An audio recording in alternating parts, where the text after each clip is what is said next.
Ladies and gentlemen, welcome back to game number 2 of the Eizo Cup, or Eizo Cup. God. Man, if Luminous can't pronounce it and I can't, then I guess all home for humanity is pretty much doomed. But we have no time to versus Team Liquid, and Luminous is here with game 2 with me. And game 1, it's going to be tough to follow up after a game like that, but hopefully game 2 has some more spectacular plays in store for us.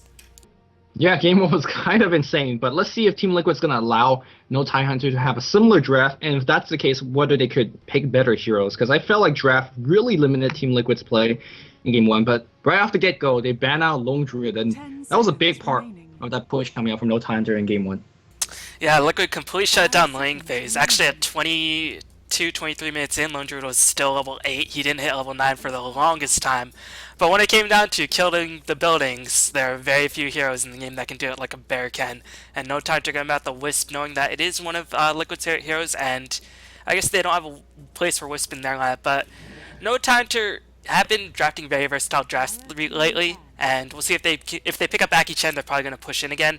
But they also like to split push a lot, they also like to farm a lot, so I don't know, NoTidehunter's versatility has really been impressing me as of late. Yeah, I mean, I almost want to say against a team of caliber of NoTidehunter, sometimes you just say, you know what, let's just leave some of the more overpowered heroes in the pool and ban out that Chen.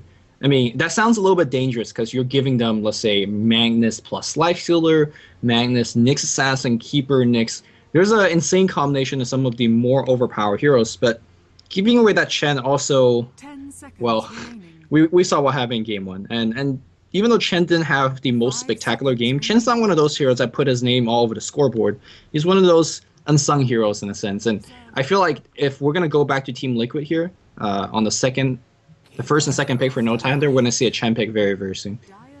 Gonna see Liquid open up with the Keeper of the Light pick, so Mike most certainly is gonna be playing that role. Keeper of the Light just opens up a lot of possibility. This could also be the opening that Liquid wants if they want to set up something like a Storm pick, because Keeper of the Light and Storm synergize so well together. And if that's the case, NoTidehunter might want to switch up something like a Lifesteal and Shadow Demon right now, because Keeper of the Light's main weakness is that he's very immobile and can't really gank. Meanwhile, if you pick up Shadow Demon, NoTidehunter could have the potential to go ganking very early on in the stage in the game, so yeah, what do you think about the Keeper opening choice? I like it. I mean, we were just talking about NoTidehunter, how their push is very, very dangerous. Well, Keeper give you very, very good weapons against the push. Illuminate, your true love of Dota 2, is very good in terms of slowing down a push and stopping a push.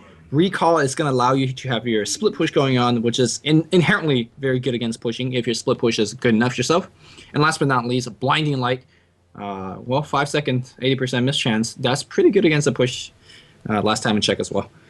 NoTidehunter already getting a bit creative, picking up Nature Swap with the opening choice. I think Liquid would have wanted it themselves for Bulba to split push. They're going to pick up Gyrocopter, but NoTidehunter, Admiral Bulldog, has been playing Nature Swap very well recently.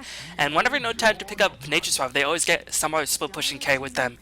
And most in particular, they get the Anti-Mage, so I'm not too sure if Liquid gonna ban out the Anti-Mage here, or maybe they expect it, but NoTidehunter gonna secure their early game with the Chen. So have Shadow Demon, which is a very strong ganker, Chen, a very strong pusher, so NoTidehunter has a bit of everything. Me on Liquid, looks like they're more focusing on winning the team fights. Yeah, and there's Anti-Mage being banned. I was just going to say Anti-Mage plus Shadow Demon and Chen is one of the, I want to say, more weaker tri lanes you could possibly have. And you definitely open yourself up, allowing Team Liquid to go offensive trialing against you when Keeper of Light, one of the best offensive trialing heroes, because he could steal camps by using that Illuminate. Gyrocopter, a great offensive hero. Despite of that, it's going to be so tough to get a kill against that lane because Disruption is going to keep Anti-Mage safe no matter how many stuns you have. And of course, Loda will get farmed with that Anti-Mage. So they're going to just bypass it completely by banning that one out. You can see that Team Liquid banning out more difficult to kill carry heroes. Juggernaut, Anti-Mage, and I'm not going to surprise if they ban out something like a Void or some of the tankier heroes, maybe even a Dragon Knight, which Loda known to play for quite a bit. So we'll see how this draft goes. Team Liquid definitely doesn't have to go offensive trialing at this point, but they definitely can if that's what they wanted to do as well. NoTidehunter bang out the Phantom Lancer, so perhaps they do fear that Phantom Lancer in the late game. It wasn't really that big of a problem, but NoTidehunter just said, come at us, Phantom Lancer, we have this giant death ball, what are you going to do about it? But I guess in this game where they don't really have that death ball going, they picked up the Nature's Prophet, so they decided to ban out the Phantom Lancer in this case. Team Liquid going to secure their middle lane as well as they possibly can, banning out the Queen of Pain, saying that, okay, NoTidehunter, you already banned out Puck, So we're gonna put either Magnus or Gyrocopter in, probably Magnus, and just make his life a lot easier. But No Time to show that they don't really care who's mid because they can just put whoever they want mid because they have ball crowing. So that's always Yeah. a feasible option as well. I personally think that Magnus is probably one of the best mid hero, if not the best mid hero right now for practically every team. He just can't get ganked because of Skewer and because of how tanky he is, and he's always constantly at full HP, so it just inherently discourages ganking. And he's never gonna lose a lane because he has really good base damage, and he will shockwave the hell out of you. So I don't know. I feel like the team that secures the Magnus as a pickup is already inherently an advantage coming out from a draft because you know, generally when you win 2 lanes, you win the game, and when you have one lane that can never be lost, well, that's pretty good. Meanwhile, Liquid gonna pick up the Leshrac, so they're gonna get a bit more pushing power, getting a roaming support, but it doesn't really synergize that with Keep of the Light in terms of roaming, which the Chinese teams love to do. They love that Leshrac Shadow Deer, and most particularly LGD and Orange love that combination, just to disrupt into Split Earth and to kill every person that's in a lane that you can possibly get your hands on, then push in with Edict. But Liquid don't really have that setup, so Leshrac a little bit awkward in this role. I feel like he could be potentially farming, but I'm not too sure how he'll be utilized in this game. Yeah, I'm not sure myself right now, judging from this draft, but I guess that's a good thing inherently because it gives you that versatility. I mean, if I want to say if this is one of the earlier pickup, just simply after game number 1, I would say, you know what, he's probably picked for a little bit counter pushing utility. But let's say if Team Liquid wants to go defensive tri lane, they can easily push off of it because Gyrocopter Flat Cannon will clear the creep wave very quickly, especially with the help of Illuminate, and then you just go Edict and push away. But I guess what's killing the show right now is Shadow Demon plus Kunkka. Let's not forget the fact that this is something that annoys me whenever I watch a commentary with a different caster, and I never say this stuff like this, but people forget the power of Coco Rum. And when you have a very, very burst damage heavy lineup, like an RP, like a Call Down, like Illuminate, like Splurf and Pulse Nova, Coco Rum does a ton of work. Sure, you take all the damage afterwards, but if you have won the team fight or significantly have a huge edge in the team fight, one dose damage applies in, well, that's what Kunkka Bolt does for you. The 40-second cooldown at max level is insane. But let's not forget, Shadow Demon and Kunkka, one of the best laning partner there is. Team Liquid's gonna have. I don't think Shadow Demon can even lane with Kunkka mid because they have Chen who's gonna jungle up. No. I'm not saying mid, just anywhere. Like, yeah, that's definitely true. That's good enough. Yeah, NoTidehunter could feasibly pick up another mid laner themselves, put Loda on the Kunkka in the safe lane, and potentially just push on very early with the Tidebringer.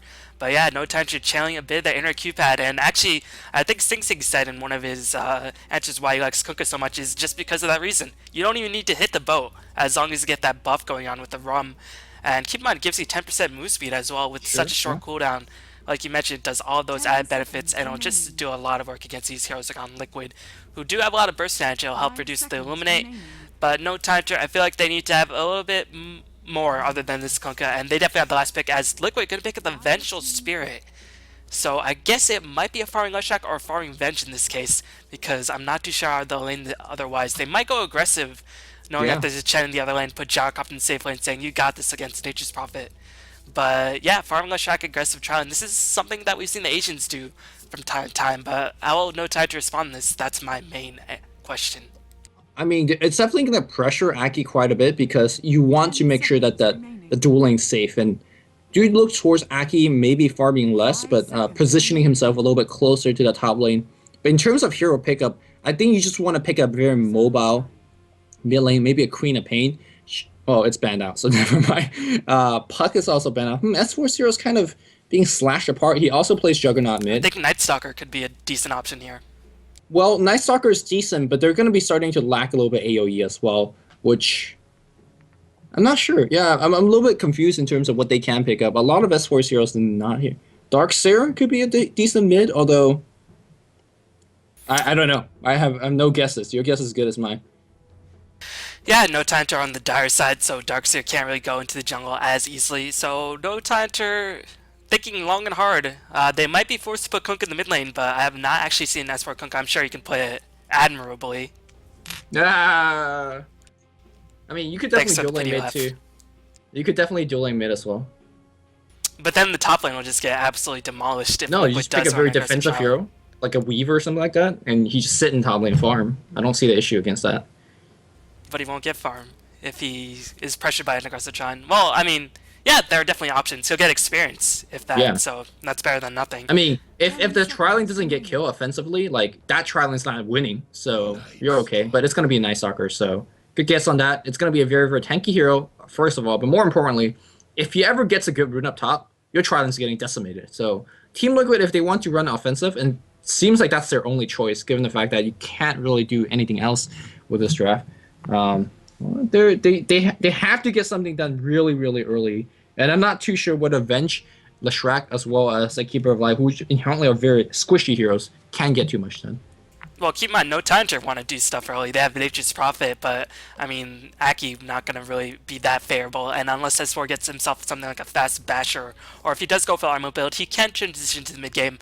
But I love this Night Stalker choice, just because I look at Liquid's lineup. It's so squishy, and the sounds is just so useful on every hero. And that gives you an option to dive past the tower and go on to the Keeper of the Light. So, yeah, I think NoTidehunter have a very, very cool draft at the moment, but I'm really interested to see how Liquid will utilize the Venge. Venge has been seeing a lot more trends recently, but I haven't seen her win. She's like the Chaos Knight of supports back 2 years ago. She just doesn't win these days. I mean, in terms of what she provides in this particular game, the aura is going to be very, very nice for TC as well. Well, I'm not sure how does minus armor work with flat cannon. Does it work the way that you imagine would? I think it just works on the primary target. I'm not okay, too so sure. not even the other targets, because yeah, I don't think flat cannon takes into account of. Well, I know it doesn't take into account of evasion, or does it? I'm not sure. I should know this, but I don't. No, flat cannon doesn't take into account evasion. That's why you can, hit the tower uphill and then it slashes everybody. But it doesn't also take into account of minus armor or armor in general. It should, right? Well, I mean, that's provided the Wave of Terror hits everybody. But I think if it splashes onto the first target with the minus armor and the rest of the people don't have it, then they won't take the amplified damage. Right. I'm saying if the rest of the people are minus Then they armor. should. I think they should. Okay. And I mean, how does or Wave of Terror, it's called, definitely had as a range as well as size decreased before. So not exactly the OP spell that it was before. Before it's like it hit the whole screen and the fourth screen that follows it. Now it's just only like 1.5 screen or one screen. And NoTidehunter looks like they're predicting the aggressive try, knowing that Liquid have all of their team slots full. They're going to throw Bulldog to the wolves, but he has a jungle at the very least if he can retreat, and he's just going to stay back. So I'm not too sure if Liquid can actually get too many kills in this lane. Vengeful Spirit has spammable stun, but can she get in range? I'm not too sure. Yeah, that's the issue here with Vengeful Spirit. One of the lowest. Aki, look at him missing! To... Oh, he's missing. He missed 3 attacks on the middle rune. Korok with the skewer backward into the stun, and Aki's still so slow. Nice job by Korok saving the skewer at level 1, and the Illuminate with the extra right click secures Korok the first blood, and he went for the fast saw build. He already has his bottle shipped towards him. That will give him an immense edge in this laning stage. Well, look, more importantly, they deward the D-ward, as now you can see that there's no wards up here for the Night Stalker on the mid lane. Obviously, there is still a River ward on the bottom, but the rotation's going to come in. I think Leshrac is completely fine 1v1 against Nature's Prophet. If he really needs lightning, he could just blow away those trees, but I think Splitter in itself is good enough. And this offensive trialing is going to work for the first couple of minutes, but once these two supports rotate in, what the hell is NoTide going to do? The Radiant have full access in the jungle, and if they want to kill, well, you're dueling up against trialing. Aki's trying to rotate in as we speak right now, but it's going to be a long while till he gets here. Oh, EGM was waiting for Loda to hit level 2, but Loda is just being pressured by the Gyrocopter relentlessly. TC doing a nice job. EGM forced to retreat, seeing the rotation in by the supports. No time to dip out of ward, spotting out the movement. And that means there is going to be a dual lane Kunkka Shadow Demon bottom.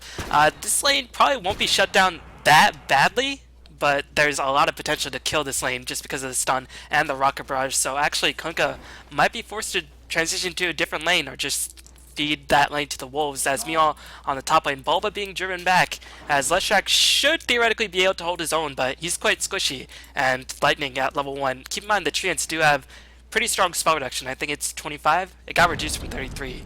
Yeah, 25 sounds about right here. He whiffs a splitter, only hitting one with them, but Lightning I say that, I mean, these Treants are just so in your face. Well, it's only level 1 Lightning, it does 80 damage. Maybe he's waiting to get to level 2, Lightning, but he does get to level 2. Let's see if we're going to see one spam instantly. Not exactly. There's a Lightning spam. And let me get him a crit kill too, so that's not too bad. But meanwhile, for right into the enemy jungle, follow Aki He's gonna get scouted out by Invis. Oh, here we go. Magic Missile, Illuminate, but more importantly, the Rocket Barrage, a ton of damage output. The Furball champion is doing a ton of damage here against, or Halberg's Hellbear Smasher. Man, Val get pretty creative with the name, but rotation Korok. coming from Korok. Oh, too short. Shockwave is gonna hit on 2, but definitely not worth it considering that he missed at least a wave and a half of creeps and experience to set up that kill. I mean, Korok, really, really good player, but that was not worth it. And he didn't even get a rune. There was no rune Yeah. bottom lane. And I guess the rune was denied somewhere. I couldn't even see it.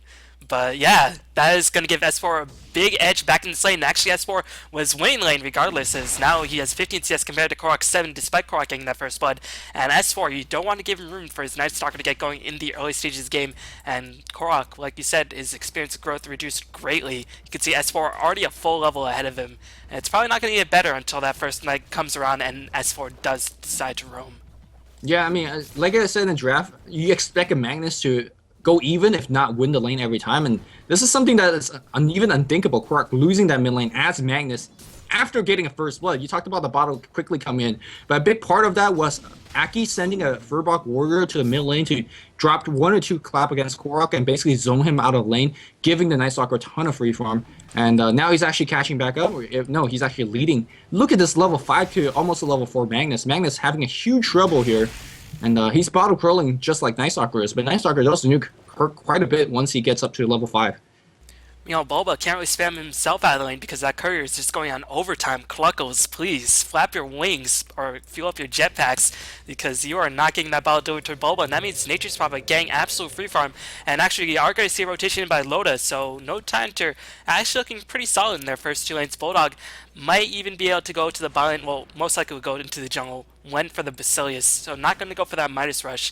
Instead, might help to fuel his jungling build by quite a bit. And Loda going to take his time to farm up, and there's really not too much Bulba can do now that the rotation has happened. Yeah, I think, well, I guess Boba could maybe teleport on the bot lane and help out that push. You can see Fluff and Stuff was actually actively right-clicking the enemy siege unit. They have a siege unit of their own, and I talked about the Illuminate as well as Flat Cannon. They could easily mow down Crew Wave, and that's exactly what they're doing right now. Here comes the big push, and if you're Boba, or excuse me, if you're the Prophet, you could come here and get some EXP. That's exactly what he's doing right now, although Flat Cannon will make short work of those streams as well. Well, Gyrocopter doesn't hit that hard, and the creeps are going to be pulled, and they have nothing like a Chen. This flak, or the Siege Wagon, might very well go to waste, as the first creep wave has been denied. The second pull is successful, so there are no creep waves, and Bulldog is just going to receive so much experience, and that's going to halt the push by such a huge amount, and just taking out the levels on mid lane yet again. Oh man, S4 now has a level and a half advantage over Korok, and the first night is rapidly approaching. This could be a very, very bad time for Liquid very, very soon. Their supports are very underleveled at this stage.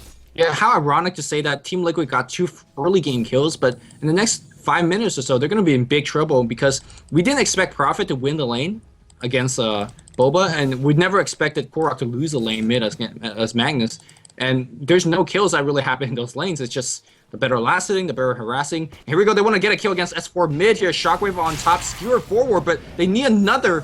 Here comes Illuminate. It's not going to be enough. Wrath of Nature comes in. Nighttime pops in the worst time possible for Korok. S4 gets a kill. And, well, suddenly game got really hard. Game is too hard. Time to quit. But Liquid, yeah, that gank went sour very quickly. They devoted 3 heroes, and they delayed Korok's level 6 by even more. He's only level 5 at this stage, level 5.5, and S4, probably going back to base anyway, is going to have that treads up relatively soon, so he's going to be very difficult to bring down, and now he can start roaming. And now TC is going to have to be careful, and it's up to Liquid supports to provide the extra vision. But do they have enough gold? Yeah, they do have enough gold, but IX Mike, no boots on him just yet, and he might be denying those boots for quite a bit if S4 does start to aggressively roam right now. Yeah, one of the added benefit and the reason why I say Manus probably this patch's best solo mid is the fact that you could try to gank the other lane, but you're going to get your tower push, or you're going to lose a lot of damage to your tower, because Magnus Shockwave's push, well, you can see that he's definitely not ganking the other lane. Smoke of Deceit, placing an Observer Ward, placing another Observer Ward. Bulba might very well be in for a rude awakening very soon, as the wave is not being pushed that aggressively by NoTidehunter just yet. They do have a Siege Wagon, but oh man, Aki's spied out. IX Mike gonna get the Illuminate, but look at the Wild Wing. as the chief S4, reigns S4 supreme. rotating in. That's the downside of not having wards. As Fluff and Stuff's gonna dodge a pretty nicely placed a Torrent, but it's not gonna be enough. They get one kill on. They will get that one kill on Vengeful Spirit for sure. And yeah, where's S4 running in? S4 working against TC. TC says, "Yo, bro, I am the gyrocopter. Here comes Korok. There's RP, and we're gonna see Rocket Barrage. Really, really good rotation. Torrent comes in. There was no bolt to follow up, but really." That was a pretty good recovery from Team Liquid. When I saw Chen as well as Night Stalker roaming into that direction, things could have looked really, really bad. Good TP from TC, but more importantly, that RP landing, sealing the deal there. Really, really strong TP, and yeah, it sealed the deal on getting the Night Stalker, and more importantly, shutting him down for a significant portion of that first night, which is so crucial. As you can see, a couple hours have already ticked off that nighttime, which means that's every second does count against a Night Stalker in the early game. But yeah, Chet not having level 6 definitely hurt them, as that call in hit 3 people, and TC was just able to rip through the side NoTidehunter. Bulldog gonna teleport to the bottom, and he is in fact gonna go for that Midas most likely, so gonna help it feel his experience as well as gold gain.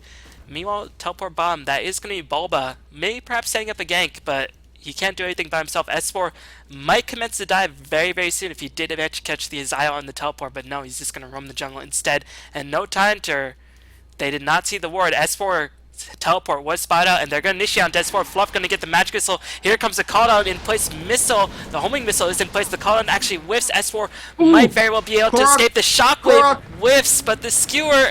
Oh!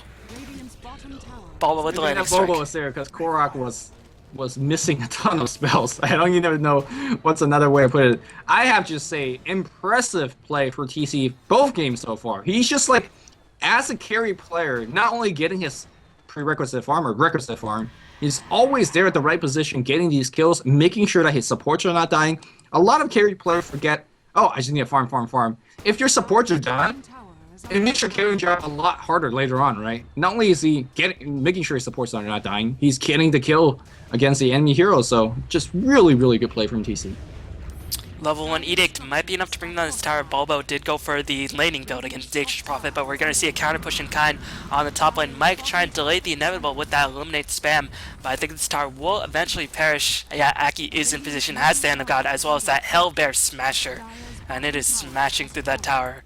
But S4 has rotated in. S4 has really been shut down this first night, as those two deaths, not only is he not farming, because Night Stalker does not like to farm, he likes to farm heroes, his spells aren't going to get any better as this game goes on.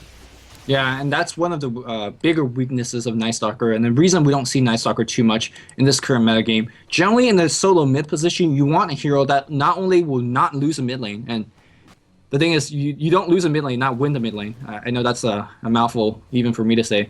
But more importantly, you want your hero to be very, very useful, like the mid game. Like Queen of Pain, a potent nuker, being able to get an Orchid, she's a great mid hero. Magnus, big RP after Blink Dagger, he's a great mid hero. And the heroes I've named so far don't generally lose mid. Night Stalker, he didn't lose mid. In fact, he won the mid, but look at his effect this mid game. He's looking for these solo kills. He can't get the solo kills quickly enough, and he's not going to be a big impact during these team fights. So that's why we don't see Night Stalker too much. Man, if Liquid had that ward placed up a couple more centimeters, they might have been able to spy it out, but Korok going to initiate in the mid lane with a beautiful double RP with the Illuminate backing up. S4 is going to come in trying to avenge his allies. The Shockwave by the Satyr, as well as S4's Void going to come in. The bow is going to hit just on the tip. Korok will get slain as a rebuttal kill. S4 is going to dive in for IX Mike, will pick up IX Mike. S4 starting to put in some work, and it's going to be a 2-for-2 engagement thus far. So, really nice play by Korok, but they didn't account for S4 and Loda being there, and that might cost Liquid a couple more kills, as the cooldown has been effectively wasted, and S4 wants blood. He wants to go right back in there. Ooh, very aggressive TP. That has to be cancelled by X Mike. I think the Tier 1 tower is going down. I mean, you're thinking, man, how do you actually push against Shockwave, Lightning Spam, and Illuminate? The mobility of NoTidehunter is simply too impressive. They just run past the tower, does not care. They force Splitter as well as Call Down being dropped. It looks like they're going to find themselves a Shrek as well. Boba, Torn, Void, he is just dead. Fluff looking for the stun. He's going to get it, but there's no follow-up. There's no RP. S4 is going to run away. So, thank you, S4. This is how you dominate the mid-game as a Night Stalker, as a single target hero, not really directly engaging in team fights, but making sure the support heroes can't spam you out of the lane. And he's doing a very good job of doing TC just that. With the Shadow Blade runs right past Sentry Ward. Is that Liquid Sentry Ward? Uh, no, it looks like the Dire Sense Ward. So they could see TC the whole way, and Liquid want to push in. They know nighttime is going to end, and the boat won't be up, so they're going to use this time to push in. S4 got spotted out. Will they initiate on him? He's just going to go back in. He already popped the nighttime, so he won't end up for another 55 seconds, but NoTidehunter just going to take this time to farm back up. Aki might be in a bit of trouble. No, Korok trying to get in position for another skewer, but does not yet have RP. Just gonna shockwave from the high ground, relentlessly pushing away the Shadow Demon and just scaring away NoTidehunter from defending that tier 1. So nice engagement by Liquid, getting the tier 1 tower, and TC is just firing up an absolute tear at this moment. Yeah, TC's going for Shadow Blade, which is going to give him the mid-game superiority in terms of any heads-up engagement, but he's definitely going to have to rush a BKB in my opinion, because Fear is definitely a or Fear of Darkness, whatever that Night Stalker spell. It crippling Fear. It gives you a 40% miss chance, and that's definitely a ton of work against Gyrocopter. So the necessity to BKB out of that is important, and also Torrent Bolt and the free setup from Shadow Demon Disruption. You have to at least get a BKB. And here we go, Team Liquid, looking for that big smoke. I like the fact that Team Liquid is smoking. I don't like the fact that Korok is part of the smoke. I feel like he needs to be farming that Blink Dagger, because once he does have the Blink Dagger, those smokes are going to get a lot more reliable, those ganks. And right now he's not, like, there's that big creep wave on the bot lane. Yep, he's not getting that. Might get a sizable creep wave on the top lane with a couple shockwaves, as well as a tier 1 tower being sieged.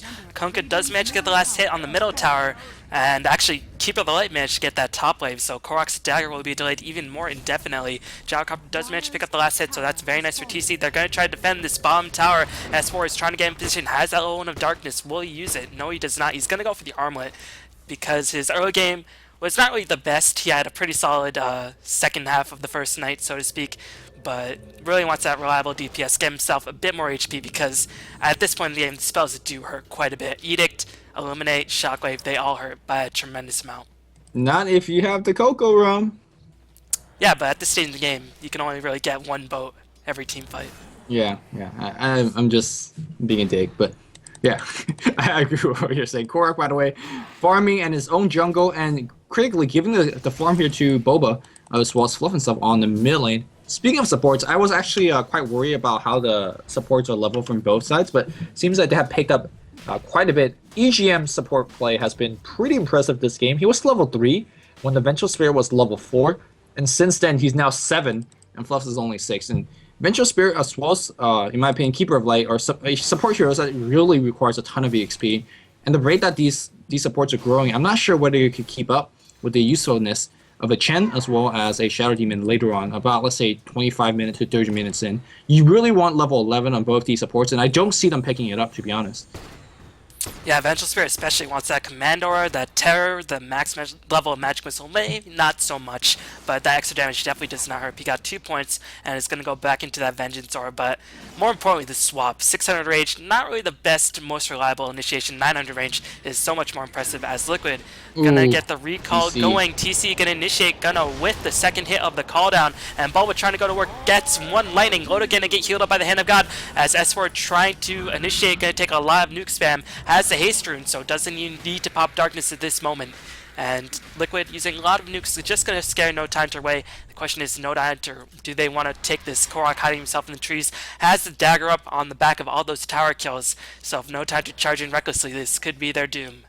Yeah, definitely, especially without the Hand of God, who was just used. Meanwhile, you can see Aki trying his best to farm up that mech. Meanwhile, we do see Admiral also pushing up on the top lane, so it seems like they just want to forfeit this tower, throw out as many spells as possible. In fact, they're doing a very good job. Chen's going to be backstabbing from the back with these creeps, and of course, you do see Prophet already putting pressure up top. I think Team Liquid just have to back off. This push taking way too much time, and they're not getting enough out of it, and you're giving the enemy team way too much room. Look at the mid EXP being lost. Look at the top EXP being lost. Team Liquid not as efficient as they could be in terms of earning this goal, and they're allowing NoTidehunter to slowly pull further and further ahead. They definitely have a slight goal lead, but that goal lead is going to be quickly evaporating. Oh, Oh, Smoker to see was just out of ward range. Korok with a nice blink out, and Korok, oh, I don't know if they saw the lightning. No time to want to push the issue. They want to go back in. Loda gonna get the X and Torrent onto IX Mike. IX Mike gonna explode in a burst. Fluff will swap out IX Mike, but S4 gonna go back in, pops the darkness, and the armor is online. TC, nice reverse by Korok. Gets 3 people in it with the shockwave cleaning up, but S4 just so damn tanky. Armor tottering like an absolute boss. It's gonna be a 2-for-1 engagement in favor of Team Liquid, as that RP saved the day for Team Liquid. Otherwise, that fight was not looking that good. yeah. I mean, the way that initiated the cooldown and flat cannon charges was basically used up until the RP came in. If it happened any other direction, like if RP came down first and then the cooldown hit on just 2-3 people, they would have won that team fight lopsidedly, Coco Rum or not. But very, very good backstab coming out from the Night Stalker. Was Prophet even there? We know he definitely uses ultimate, but was his hero there? He arrived at the end. Okay, to pick up a kill or two. Yeah, just try and do some right-click damage. I don't think he got a kill in the end, but still put in a little bit of work.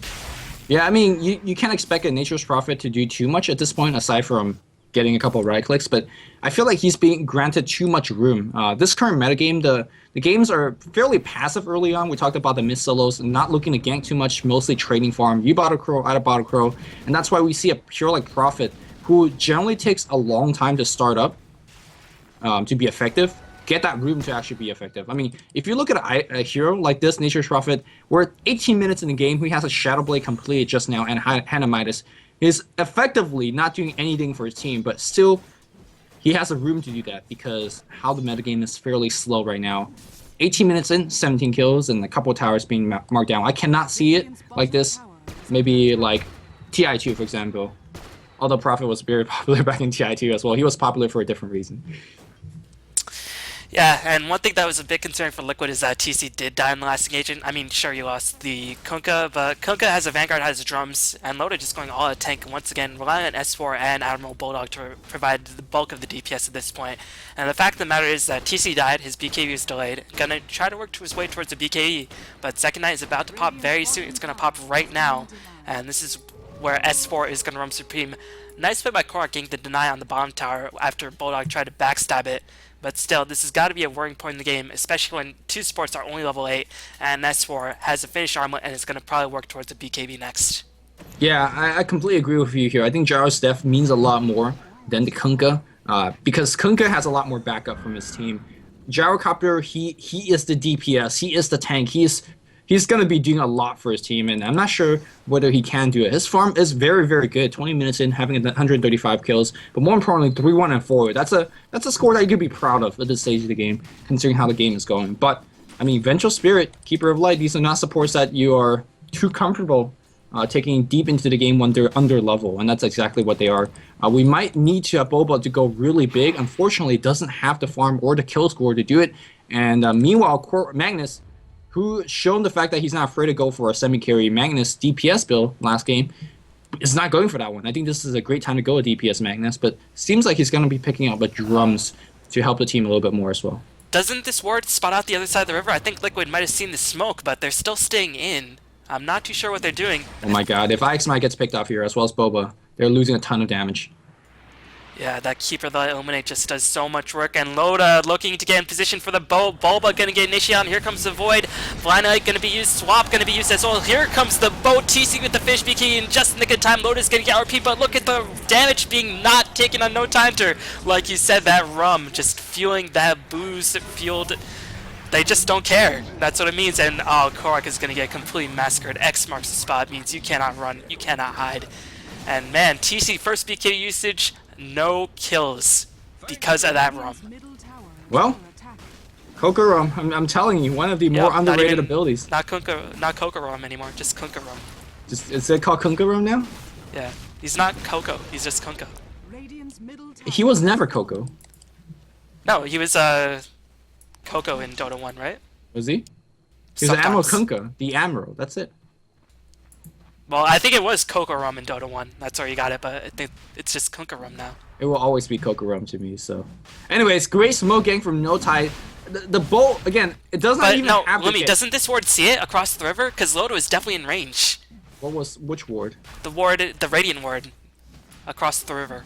Where they smoke? I didn't even see where they popped the smoke. They popped the smoke like right in this near the cluster, but Loda was revealing himself a bit too much, I think. Well, Team Liquid not looking at the mini-map for that 1 second? I don't know. I'm not sure. Well, Aegis on Kunkka, now he's immortal. Well, Literally and once. figuratively.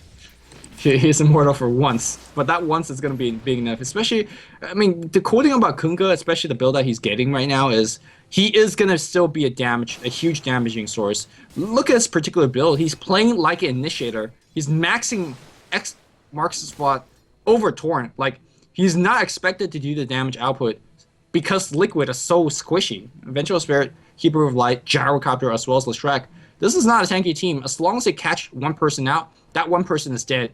And you're not going to be able to run away from Night Stalker, a long-range Kunkka X, and more importantly, the teleports from some Nature's Prophet. So as long as NoTidehunter could pick out one at the beginning of the team fight, they're going to be easily to chase down for a couple more. Let's not forget also, like you said, 10% movement increase from the Bolt. Oh, Bulba getting spotted on the high ground. They're going to initiate. No, S4 just throwing a bit of harassment, saying back the heck out before he gets smacked back out. No, X is in place. Torrent going to follow up shortly after. Will they go back in?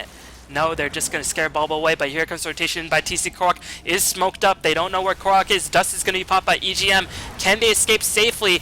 No, here comes the Illuminate, and Loda trying to get to work with that Torrent. Here comes the boat. Loda charging in, using that Aegis to its fullest. Whereas S4? S4 is on the back line. Bulba going to teleport in from behind, going to focus down Bulba. Meanwhile, Korok does manage to get a nice RP, but all the damage is on the back line. S4 going to go to work, going to pick off TC yet again with the help of Loda, and Korok cannot once again make any use of that RP. Bulldog might very well perish in this assault, will end up dying. No, the Shadow Blade just too strong. Aki does end up perishing. The Gyrocopter, who was forced to buy back, but this was just such an expensive fight for Liquid.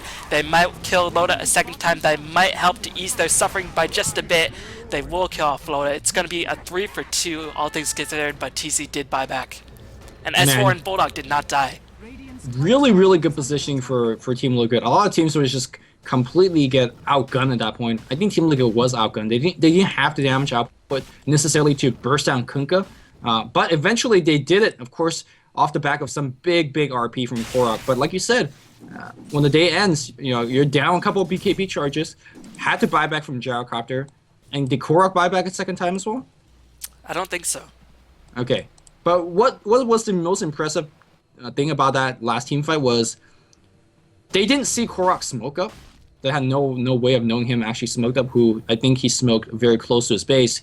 EGM was standing behind the tier 2 tower, and he just popped at us. Like, there's no Invis hero up on the rating, so I guess he was also maybe looking for a Gyrocopter initiate, but Gyrocopter was not Invis up at that point. He was just charging in from the front with the BKB turned on. Like, they know Team Liquid's gonna smoke Korok to drop that Ninja RP, and because of the smoke pop, Korok's like, oh shit, I gotta back off. And he had to re-engage later on with the RP, and the RP was great, but just NoTidehunter showing that they're like always one step ahead, knowing how these team fights gonna go. Also, Kunkka in that previous team fight just charging, like he knows he has the Coco Run backup, he has the Bolt backup, but more importantly, the Aegis and Vanguard backup allows him to zone out 4 of the squishy sub-heroes of Team Liquid, and only Gyrocopter was able to stay in front line. Again, he was dealing damage with Flat Cannon, but not the max damage potential because Coco Run reducing a bit of that. Look at where Liquid is confined to at their part of the map. They only are staying together, and such is the power of NoTidehunter's lineup. If they have Nature's Prophet teleport in, Night Stalker just run in, they really can't farm up, and that means experience is increasing, gold is increasing, NoTidehunter farming the jungle. And really what's very concerning is that Bulldog has not died, TC has died a couple times now, and he's picked up a Demon Edge. I don't think it's yet at Rapier stage, but it's got to be back in your mind if you're a Liquid fan. Because this is the grand finals. Anytime you're losing the early game as a Gyrocopter, Divine is always at the back of your mind. IX Mike, they're not going to die for him with the creep wave coming in, but they could have, I think. But instead, they're going to take a safe tier 2, and then now start maybe even looking to push out on the high ground a little bit. I don't think they could, especially against Luminate and Lightning and all that stuff, they could actually do it. But for me, is that right now, Team Liquid, it doesn't seem like their mid game is that strong because Boba seems to be a non-factor so far. Korok, he's hitting these RPs, but his team is lacking the damage output to really finishing the team fight. And, well, what is a low-level Keeper of Light and a low-level Venge going to contribute too much in a team fight compared to, like, let's say, Shadow Demon or Chen would. I mean, I feel like these heroes are simply way more effective at this stage of the game. Look at Aki's farm. He's 0, 5, and 8. He has a Ghost Scepter mechanism Basilius, you know? He says, I don't need to get kills, guys. Just need to get towers and assists. And that's all I need. And of course, the Roshan gold definitely helped him out. EGM has Arcane Boots as well as an Urn, so he's quite durable as well. Mental Spirit, oh, I thought she was about to level 11 because I was looking at the hero counter and said, oh, level 10, gonna get that level 11 very soon, but not even close as Liquid. Once again, gonna smoke up, NoTidehunter. I don't think they saw it, but I think they sort of know. Bulldog might get initiated on if he's not careful. The ward on the range side, it is going to spot out Bulldog. It's spotting out the trees, and Korok and rotating, going to get the RP on Bulldog. Bulldog, does he have buyback? He does not, and he will perish in this assault. He does not have buyback. I don't know about that RP usage, and they got the kill. You don't know if he had buyback or not. If maybe if he had buyback, they just push bot now. Like without RP, do you think Team Liquid could? I mean, you do have Illuminate and Lightning, so maybe they're not as afraid of a push, but that was a pretty risky maneuver. I think you gotta take a risk. You need to kill Nature's Prophet. Sure, He's you're just down. becoming You're down. really, Right now. Might as well take a really, risk. really. He's just becoming a huge problem because he hasn't died, and he has the Orchid and Shadow Blade. Checking out the net worth really fast. Nature's Prophet is only just behind the Gyrocopter in terms of net worth. I don't think Liquid should push into this tower, even though it is daytime. Because as for, you can't really count out that darkness which he has in store. So Liquid just gonna back off this tower, gonna use that small victory, and gonna farm the jungle. So it was definitely, in my opinion, worth it even after this sort of downtime, where RP will be back online very soon. Oh yeah, okay. They're definitely rewarded for you taking that risk. Definitely the case. And yeah, Gyrocopter gonna get some farm. It's gonna be going for MKB, which, like you said, against the Fear of Darkness. But more importantly, giving him the DPS that he definitely needs. And right now you see Boba getting some farm on the mid lane. He really wants his BKB being finished, although a little bit far away from that. Once he has BKB up, he gets to basically charge in the middle team fight and basically be a very disruptive force. He's not gonna get too many kills, but just forcing them to run around, forcing them to take some damage should make Gyrocopter's job a little bit easier. That's all you could ask for from Boba at this point. Korok is banking 3.3k. What do you think he should get? He's gonna get a Perseverance. He's gonna go straight for that Refresher. I don't know, maybe this Could be a Battle Fury. You never know. that could be the case, as we saw in the first game. Oh, fuck. Fluff gonna get X'd, torrented, orchided, and he never stood a chance. He placed no, that ward has been there. What was he doing there? He was farming the high-level neutral camp. He killed a tiny Satyr, and he was like, oh, let's run away, and then he got caught. I'm not even sure how they knew he was there, to be honest. Yo, 15 gold, totally worth it. Well, he was doing other stuff, I imagine, besides killing a Satyr. But yeah, I was wondering why he was there, and more importantly, how the enemy team knew he was there. But you know, you get pick off as support once in a while, no big deal. I mean, it's a pretty big deal, but Yeah, Mental it's Spirit. fluff.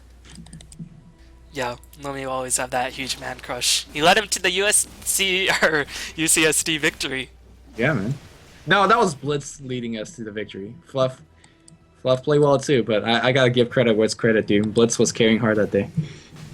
Meanwhile, NoTidehunter just farming the enemy jungle, and with Nature's Prophet they can farm their own lanes and their own jungle, and you can see the goal graph reflecting that disparity. It's going down and down and down in favor of NoTidehunter, and this third daytime being run out, and S4 is actually scaling pretty well as the Armlet BKB, and usually the problem with Night Stalker, he doesn't get off to a good start. He can't really scale that well, but he got off to a good start. Only 2 deaths, and will have that level 3 nighttime for the third nighttime, so that means it'll be night indefinitely when it comes down to that. Yeah, more importantly, the very impressive thing to me right now is that if you look at the minimap, there's a ton of vision. There was another ward deep into the enemy jungle that just expired for now, for NoTidehunter, but they had complete vision all over the map, and Radiant had no vision, and that's really what's allowing the NoTidehunter team to farm the enemy jungle safely, because if the enemy team, if Team Liquid wants to foray into their own jungle, they're going to get scoped out by these observer wards, like how Ix, Mike, and Korok just now is. So, the Dire team always safe, and they're slowly out farming. Look at this huge stack.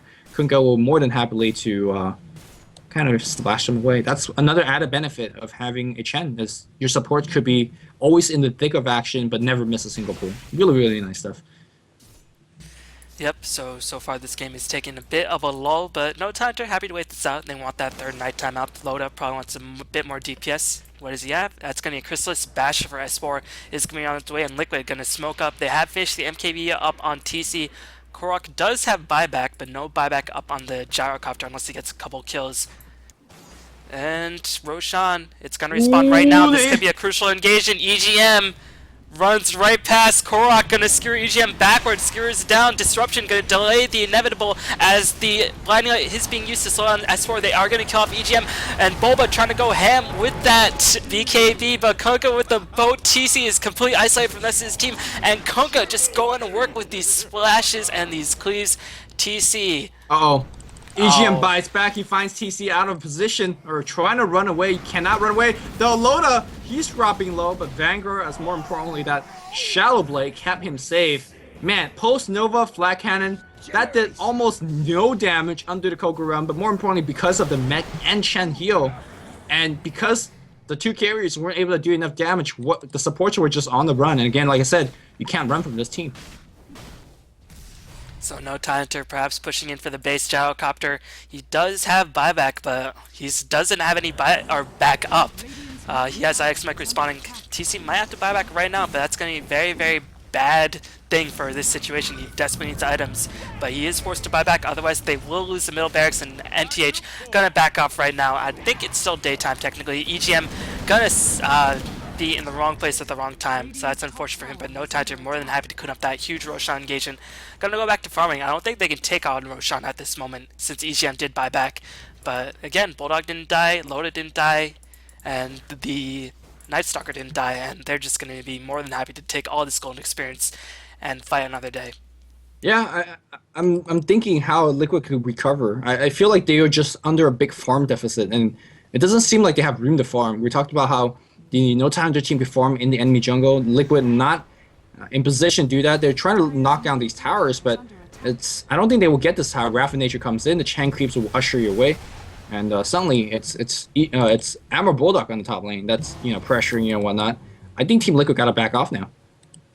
Yep, Bulldog has enough for Hex and buyback if he so desires to get that, or he might even choose to get some DPS as S4 are going to pop the darkness as soon as it hits that daytime. X-Mech going to get initiated on RP, only catches Loda. Loda does not care for the most part. TC staying in the middle of everything, trying to do as much work as he can. Loda forced to retreat, but will pick off Fluff at the very least. S4 going absolutely berserk with this BKB. Hand of God just a little bit delayed. I think it was on cooldown. Aki Chen does manage to pick off TC. TC dies yet again, and that means his next time will be slowed. Bulba trying to teleport out. Can he escape? He does manage to escape just barely as NoTidehunter. Who did they lose? They lost Loda, and he just bought back, and that's it. That's it. I mean, these fights are just getting very, very lopsided. I felt like Axmite perhaps was a little bit out of position. He got avoided, and he had to pop the mech, I want to say basically for himself, or the effect of it was basically for himself, as most of his teammates are full HP. And because of that, NoTidehunter just want another lopsided victory. Great purge onto Gyrocopter. I mean, he was BKB, so he's not going to take the damage, but it really slowed them away, and the rest of NoTide's team drew the team fight away from the Gyrocopter. And once they killed everybody else, Gyrocopter was pretty much an easy kill there as well. So NoTidehunter, it's going to get racks off of it. To be honest, they could go for the other racks as well, because RP is down, Gyro's going to be dead for 15 more seconds, but NoTide says, we got what we wanted, we're going to back off or more, and basically seal the deal. If they don't make any big mistakes, they have this game won. Well, Korok has a refresher orb, but again, TC's just been pressed down so hard. Again, the damage is just not in place. TC is forced to buy back. He's dying in every engagement, I feel like, and Vengeful Spirit wants to be there for the Vengeance Orb, but she's dying as well. So it's just not looking good. They need to get the best double RP of Korok's life if they hope to remain in the competition for this cup, because it is a 2 out of 3 series, but decided NoTidehunter. It's just getting ridiculously farmed. And you can see the golden experience graph reflecting a similar tale. Yeah, I mean, again, Team Liquid have to hope the enemy team will make a couple of mistakes or force a couple of mistakes themselves. And when you have support heroes like Vengeful Spirit, you could make some plays. You could definitely swap out a key hero in a team fight, pick him off instantly, and then get a lopsided 5v4, and you definitely could win fights off like that. But the way that NoTidehunter's been playing right now, they look really, really good. And I'm not seeing them making too many mistakes. And of course, let's see if there's any kind of big item coming. Well, Cyber Vice has been up for Amber Bulldog for a while now. He's got 3,500 gold on top of that, and if he's DPSing you down while hexing you down, well, you're kind of in big trouble. Night Stalker with the fish Abyssal, as he does not have buyback, but they're gonna go in for the Roshan. May give it to S4. He does have an item slot open for it, and Loda is just so damn tanky anyways that it doesn't even matter if he does not get the Aegis. And Liquid just gonna know they can't contest this whatsoever. They're just gonna try to push in top, but they might not even be able to touch that tier 2 tower. NoTidehunter gonna immediately smoke, and the question is if that Rain Ward did spot out. I'm not too sure.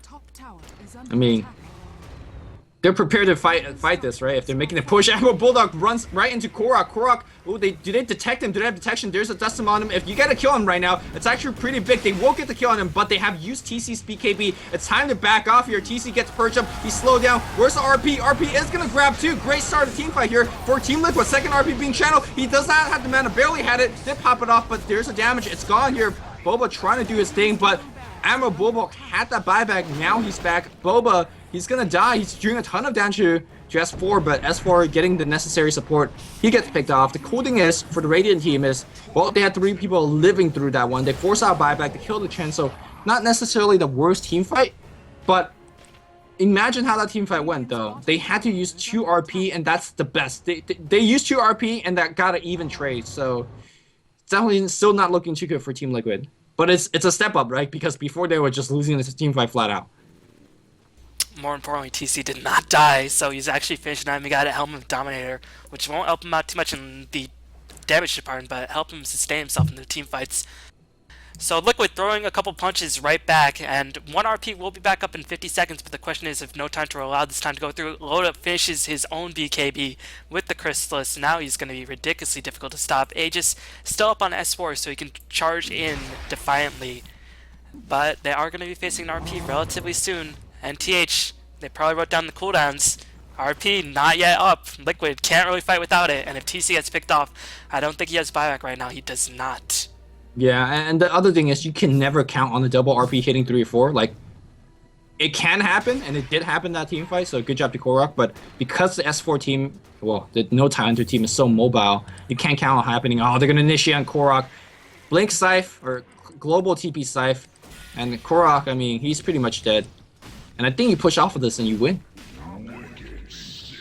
Yep, no buyback in the bank for Korok. And now the bottom lane is going to be fully exposed. The good thing for Korok is when he responds, he'll have that double RP. The bad thing is that the game might very well be over by then. Yeah, they're definitely going to lose another lane of Rex. Let's see how good the defense is. Let's see what Kato can do for us. Blinding Light, unfortunately, only level 1, so it will only last 3 seconds. Lightning spam in position, as well as a Luminous spam. Night Stalker don't care, doesn't fear. He says, I'm the one who brings the fear. Gonna stun S4 in place, but the X has been dropped on TC. He's gonna get torrented. Fluff forced to use the swap just to save TC. The boat is in play. It's gonna slam right onto Liquid.